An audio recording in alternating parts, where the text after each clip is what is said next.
Class 7th mathematics chapter 4 simple equations. आज हम lecture number 2 discuss कर रहे हैं। फर्स्ट लेक्चर में हम डिस्कस कर चुके हैं what is equation and solving an equation. ठीक है, तो फर्स्ट लेक्चर में हमने पढ़ा था वेरिएबल्स क्या होते हैं, एक्सप्रेशन क्या होते हैं, एल्जेब्रिक इक्वेशंस क्या होती है। ठीक है, कुछ एग्जांपल उसके हमने डिस्कस करे थे। यहाँ पर मैथमेटिकल ऑपरेशंस एंड एक्सप्रेशंस के बारे में भी हमने पढ़ा था और कुछ एग्जांपल्स हमने ये किए थे। राइट, आज इसी लेक्चर को कंटिन्यू करते हुए हम कुछ एग्जांपल्स और डिस्कस करेंगे। ठीक है, क्वेश्चन नंबर 6,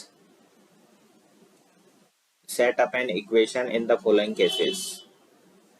मतलब अपने को इक्वेशन लिखनी है, वर्ड प्रॉब्लम दे रखी है, इस प्रॉब्लम को समझते हुए हमको इक्वेशंस जो है वो लिखनी है कि किस तरीके से वो इक्वेशंस जो है आपकी बनेगी for the given word problem. So यहाँ आपको दे रखा है Irfan says that he has 7 marble more than 5 times the marble Parmeet has.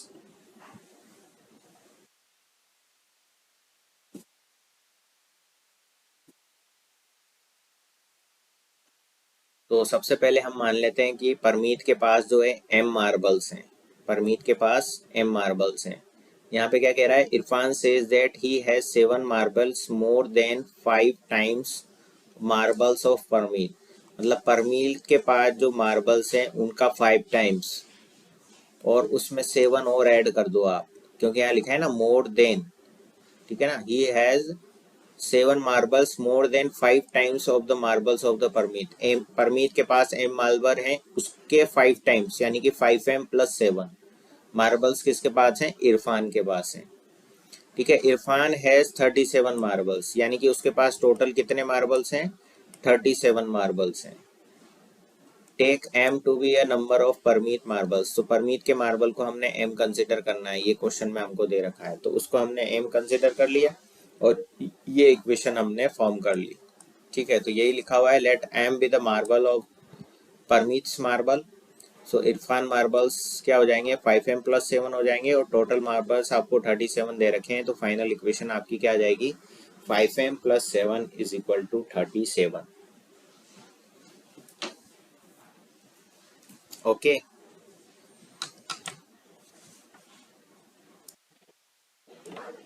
Second question में आपको बोला है कि Lakshmi father is 49 year old, he is 4 year old older than third time Lakshmi's age. ठीक है, take a Lakshmi's age is y year. तो सबसे पहले हमको दे दिया कि लक्ष्मी की जो एज है वो क्या है, y ईयर है। मतलब अगर लक्ष्मी जो है y ईयर की है, ठीक है, तो लक्ष्मी के फादर की एज आपको 49 दे रखी है। तो आपको इक्वेशन लिखनी है कि he is 4 year older than 3 times of Lakshmi's age. Lakshmi की एज का 3 टाइम्स से 4 टाइम्स ओल्डर है, यानी कि 3y + 4 that is equal to आपको क्या दे रखा है, 49। ठीक है ना, फादर की एज कितनी दे रखी है, 49 दे रखी है। और ये जो वर्ड प्रॉब्लम यहाँ लिखी है, वर्ड में क्या लिखा हुआ है, he is 4 year older than 3 times of Lakshmi's age. तो लक्ष्मी की एज अगर y है तो उसका 3 टाइम्स करेंगे तो 3y हो जाएगा और इसमें 4 ऐड आप कर दोगे तो ये 3y + 4 हो जाएगा। और जो किसके इक्वल दे रखा है, 49 के इक्वल दे रखा है, जो कि लक्ष्मी के फादर की एज है। तो इक्वेशन क्या आ गई आपके पास, 3y + 4 = 49। Okay, next third question, the teacher tells the class that the highest marks obtained by the student in her class is twice the lower marks plus 7. Then highest score is 87 और lowest mark to be 1. अब lowest mark to be I है ना, इसको I लिखो आप, I से denote कर रहे हैं।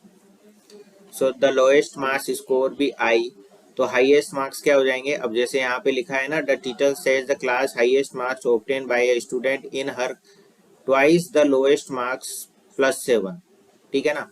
तो लोएस्ट मार्क्स अगर आइज है उसका ट्वाइस है ना +7, वो किसके इक्वल है, 87 के इक्वल है, ठीक है ना। तो यहाँ पर ये +7 करा है आपने,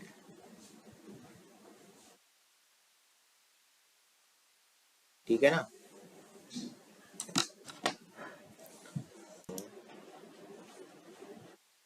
In the isosceles triangle, the vertex angle is twice either base angle. Let the base angle be in degrees. Remember that the sum of angles of the triangle is 180 degree. So let each base of angle be degree. Vertex angle of the triangle is 2b, क्योंकि यहाँ क्या लिखा है, twice the either base angle. तो base angle अगर आपका B दे रखा है वो हमने कंसीडर कर लिया, और उसका ट्वाइस करना है तो 2b हो जाएगा, ठीक है ना। तो सम ऑफ एंगल्स क्या है आपका, ट्राइंगल का सम ऑफ एंगल क्या होता है, 180 डिग्री होता है। तो यहाँ रिक्वायर्ड एंगल क्या हो जाएगा, b plus B plus 2b is equal to 180 degree, that is equal to 4b is equal to 180 degree.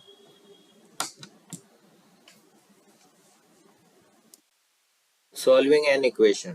Solving an equation involves performing the sum operations on the expression on either side of the equal to sign so that the value of the variable is found without disturbing the balance। जैसे ये equation आपको दे रखी है, solve the equation 2x + 4 = 10। तो इसको consider कर लिया हमने, 2x + 4 = 10। तो अब हमको x की वैल्यू फाइंड आउट करनी है, तो हमने दोनों तरफ से क्या करा, 4 को सब्सट्रैक्ट कर दिया, ठीक है। तो इधर से भी 4 को सब्सट्रैक्ट करा, इधर से भी 4 को सब्सट्रैक्ट करा, तो इस 4 से ये 4 कैंसिल, और यहाँ पर आ गया 6 और ये हो गया 2x, तो 2x = 6 आ गया। अब x की वैल्यू निकालनी है तो हमने दोनों तरफ क्या कर दिया, 2 से डिवाइड कर दिया, तो यहाँ से x की वैल्यू क्या आ गई, आपके पास 3 आ गई, ठीक है।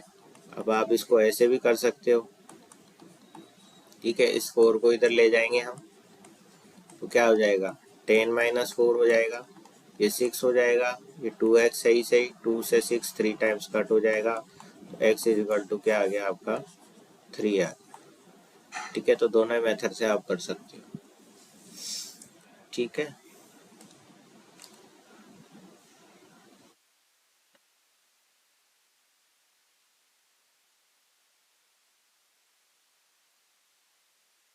अब इसमें दो मेथड बता रखे हैं, जैसे मेथड 1 है, method of solving an equation. Method 1, performing the same operation on the expression on the other side of the equal to sign so that the value of the variable is found without disturbing the balance. जैसे adding कर दिया, subtraction कर दिया, multiplication और divide कर दिया both side, उसको solve करके हम इक्वल लिया है। दूसरा हो गया ट्रांसपोजिंग मेथड, ठीक है ना, ट्रांसपोज करके हमने कर लिया।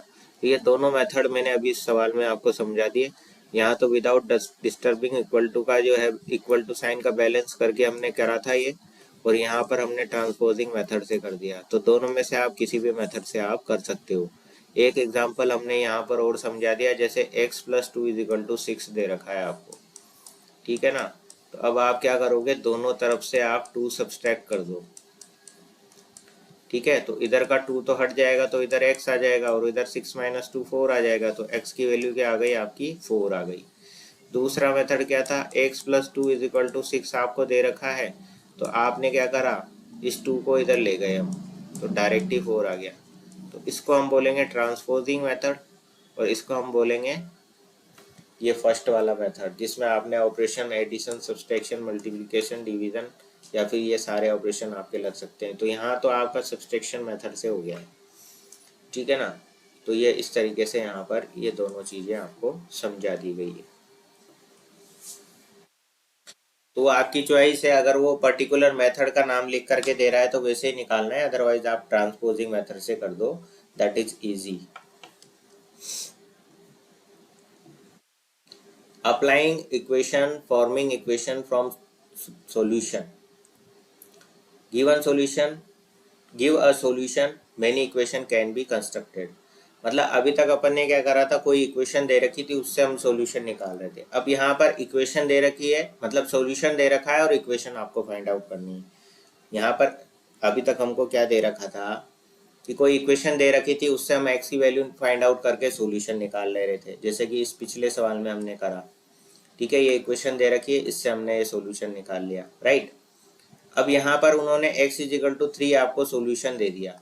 अब वो कह रहा है इससे इक्वेशन निकालो. तो अब इससे तो बहुत सारी इक्वेशन निकल सकती है भाई. जैसे यहाँ इन्होंने क्या कर दिया, मल्टीप्लाइंग बोथ साइड 4 से हमने मल्टीप्लाई कर दिया, तो इधर 4x हो गया और इधर 4 इंटू 3 हो गया. ठीक है, फिर उनमें से हमने क्या कर दिया, दोनों तरफ से 5 सब्सट्रैक्ट कर दिया और ये इक्वेशन हमारी फाइंड आउट हो गई. 4x माइनस 5 इजिकल टू 7, क्योंकि 12 माइनस 5 क्या होता है, 7 होता है. अब जरूरी नहीं है आप 4 से मल्टीप्लाई करो, सपोज मैं 2 से मल्टीप्लाई कर देता हूँ, तो ये हो गया. अब 2 से मल्टीप्लाई करने के बाद दोनों तरफ अगर मैं 1 ऐड कर देता हूँ तो मेरी इक्वेशन ये आ गई. तो ये भी एक इक्वेशन फॉर्म हो रही है. सो इस तरीके से बहुत सारी इक्वेशन कंस्ट्रक्ट हम कर सकते हैं. यहाँ लिखा है ना, give a solution, many equation can be constructed. तो ये इक्वेशन भी सही है, ये इक्वेशन भी सही है. ठीक है, नेक्स्ट एप्लीकेशन. वर्ड प्रॉब्लम आपको दे रखा है कि Ram's father is 3 times age old age his son Ram. ठीक है, after 15 year he will be twice age of his son. Form a equation and solve it. तो इक्वेशन हमको फॉर्म करनी है और उसको सॉल्व करके हमको सन और फादर की दोनों की एज हमको फाइंड आउट करनी है. अब देखो यहाँ सन की एज तो दे नहीं रखी, लेकिन यहाँ हमको बोल रहा है कि राम्स के जो फादर हैं वो 3 टाइम्स ओल्ड देन सन राम है. तो राम की अगर मैं एज x मान लेता हूँ, जैसे हमने यहाँ क्या कंसीडर कर लिया, राम की एज हमने x कंसीडर कर ली. अब यहाँ बोल रहा है कि राम की फादर की एज जो है 3 टाइम्स है, यानी कि 3 गुना है. अगर राम की एज 3 है तो उसके फादर की एज क्या हो जाएगी, अब 3 तो बहुत छोटा हो गया. अगर राम की एज आपकी 10 है तो उसके फादर की एज हो जाएगी आपकी 30. ठीक है ना, 3 गुना. तो अगर राम की एज जनरल फॉर्म में हम मान लें x है, तो उसके फादर की एज क्या हो जाएगी, 3x हो जाएगी. तो हमने यही कंसीडर करा कि राम की एज x है तो फादर की एज क्या हो जाएगी, 3x हो जाएगी, राइट. अब वो कह रहे हैं कि after 15 years he will be twice age of his son. यानी कि 15 साल बाद, 15 साल बाद फादर की एज जो है वो दुगनी हो जाएगी.